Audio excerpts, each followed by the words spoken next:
Hey guys, this is Shane and welcome to my Curator of the Lost channel. And today I want to talk about just a few midweek sales that I had, some stuff that just sold yesterday that are all good reminders for me and my book selling practice and my online book sales. And I think hopefully it's good tidbits for you to think about or remember too. So I hope you like these. I look forward to your comments and subscribe. And with that, let's just jump straight in. So been selling a lot of books, and these midweek sales, stuff that just sold in the last 24 hours, it's some valuable lessons and things to keep in mind just from a few items. So, the first thing is this one book, The Art of Brass Playing. I had just listed this book. I found it last week. I knew it was a good book. I'd seen a sold comp for $40, best offer on $40.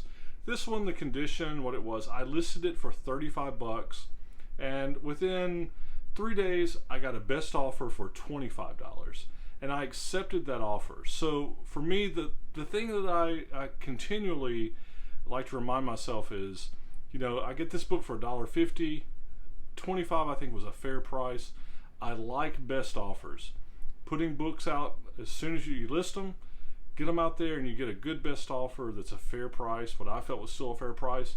It's a win-win. It's a win for me as the seller because I turn it over quick. It's nice when you buy it and turn over your stock quick and you just can go and replace it and you make that profit. And it was a good deal for the buyer too. So best offer, good reminder for me how well that works for me, and it's a great thing when you list it and just sell it within a day or two. So that's what happened with this one with a $25 best offer. All right, the next lesson was on this item. If you remember, I did a road trip in one of my previous videos back in March. I had to do a road trip to California, from Alabama to California. On the way, I stopped at a estate sale in Memphis, and I bought a ton of stuff for $5. It was just junked out stuff. But there was this Lunar base board that I wasn't sure what it went to, and my buddy Nick had found that this was a techno fix. It's some games you could hit a little lunar car and it would ride around with a little lunar orbiter. Well, the pieces were gone, but this board was there. So I didn't list this. It's been sitting on my shelf since I got back at the end of March, and I've been like, I need to list this, I need to list it. I noticed it did have a small crack there, just a very small crack.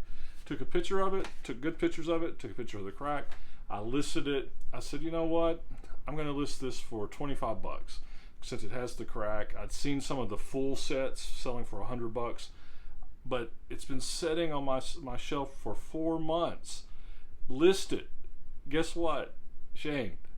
If you don't list it, it will not sell. So I listed it just on Sunday.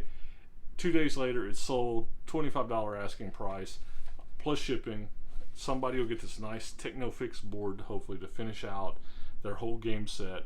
Again, it's a win-win. If you don't list it, you can't sell it. List it. All right. Then, speaking of that, I've had people ask, how long do you keep books?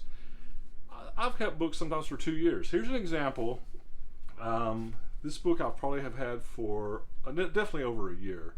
And it's this Hembrillo, and it's this on this Apache Battlefield. It was done at White Sands Missile Range, so I think I got this one either in El Paso or Las Cruces on travel. And I found some comps on this, and I listed it for $189. I paid $1 for it, and as you might imagine, this is probably a pretty thin market. This is a great example of thin markets on nonfiction books. Set on my shelf, zero interest. This last weekend, just 2 days ago, I got a best offer on this for $159.